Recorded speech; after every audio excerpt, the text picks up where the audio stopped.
नमस्कार बंधुरा रूपास किचेने सबाइके स्वागतम। एक कप मयदा और अल्प किछुटा छाना दिए दारुण स्वादेर এই রেসিপিটি বানাতে পারেন। উপকরণ খুবই কম লাগে, আশা করি আপনাদের ভালো লাগবে। তাহলে চলুন রেসিপিটি দেখে নেওয়া যাক। শুরু থেকে শেষ পর্যন্ত দেখার জন্য আপনাদের কাছে অনুরোধ রইল।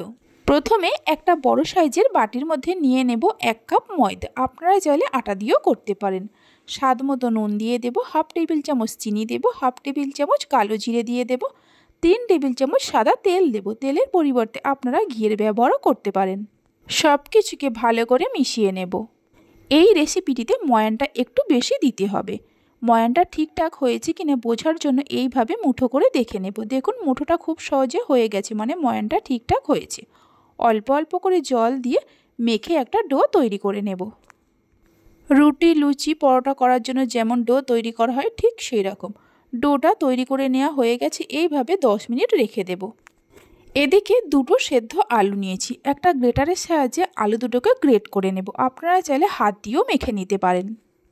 এইভাবে গ্রেট করে নিলে আলুর মধ্যে আর কোনো রকম বড় দানা অংশ থাকে না। আলু দুটোকে গ্রেট করে নেওয়া হয়ে গেছে। এর মধ্যে দিয়ে দেব কিছুটা পরিমাণ ছানা। এখানে আমি হাফ লিটার দুধের ছানা ভিনেগার দিয়ে আগেই কাটিয়ে রেখেছিলাম। এর মধ্যে দিয়ে দেব হাফ টেবিল চামচ গোলমরিচ গুঁড়ো। গোলমরিচ গুঁড়োটা চাইলে আপনারা আরেকটু বাড়িয়েও দিতে পারেন। স্বাদ মতো লবণ দিয়ে দেব, হাফ টেবিল চামচ চিনি দেব, কিছুটা ধনেপাতা কুচানো দিয়ে দেব। এবার সব কিছুকে ভালো করে মিশিয়ে নেব। আপনারা চাইলে এতে ভাজা জিরের গুঁড়ো বা গরম মশলা গুঁড়ো ব্যবহার করতে পারেন। আমি আর অন্য কিছু ব্যবহার করছি না। এইভাবে করলেও এর স্বাদটা খুব ভালো হয়। সব কিছুকে ভালো করে মিশিয়ে নেওয়া হয়ে গেছে। এইভাবে রেখে দেব। এদিকে ময়দাটাও সেট হয়ে গেছে। আরও মিনিট 2-3 সময় ধরে ময়দাটাকে ভালো করে মেখে নেব। ময়দাটা মেখে নেওয়ার পর ময়দা থেকে এই রকম মিডিয়াম সাইজের লেচি কেটে নেব, মানে লুচির থেকে একটু বড় করে লেচি কেটে নেব। লেচিগুলো কেটে নেওয়ার পর লেচিগুলোকে গোল গোল করে নেব। লেচিগুলোকে গোল করে নেওয়ার পর একটা করে লেচি নিয়ে ময়দায় কোট করে নিয়ে এইভাবে গোল করে বেলে নেব, মানে লুচির থেকে একটু বড় সাইজ করে বেলে নেব। আমি এখানে ময়দা দিয়ে বেলে নিচ্ছি, আপনারা চাইলে আটা দিয়েও বেলে নিতে পারেন। লেচিটাকে গোল করে বেলে নেওয়া হয়ে গেছে। এর থেকে আর বেশি বড় করব না। এবার হাতের মধ্যে জল নিয়ে এইভাবে চারিদিকে ভালো করে লাগিয়ে দেব। জলটা লাগিয়ে দেওয়ার পর কিছুটা করে আলু ও ছানার পুর এইভাবে মাঝখানে দিয়ে দেব। পুরটা দেওয়ার পর এক সাইড থেকে ধরে এইভাবে অপর সাইডে আটকে দেব। দেখুন ঠিক এরকমভাবে।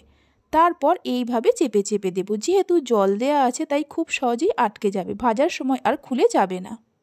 এই রকমভাবে সব কটাকে করে নেব। আরও একটা আমি করে দেখাচ্ছি। প্রথমে গোল করে বেলে নিয়ে চারিদিকে ভালো করে জল লাগিয়ে নিয়ে মাঝখানে কিছুটা করে পুর দিয়ে তারপর এইভাবে ধরে আটকে দেব। এইভাবে একটু চেপে চেপে ভালো করে আটকে দিতে হবে, তাহলে ভাজার সময় আর খুলে যাবে না।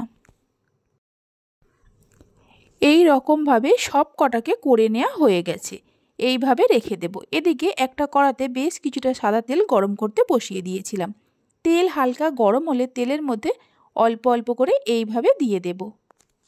তেলের মধ্যে দেওয়ার পর গ্যাসের ফ্লেমটা লো টু মিডিয়ামে রেখে এইভাবে 1 থেকে 2 মিনিট রেখে দেব। 1 থেকে 2 মিনিট এইভাবে রেখে দেওয়ার পর দেখবেন ধীরে ধীরে তেলের ওপরে ভেসে উঠছে। যখনই তেলের ওপরে ভেসে উঠবে এইভাবে একটা চামচ দিয়ে উল্টে দেব। এইভাবে উল্টে পাল্টে হালকা লাল করে ভেজে নেব।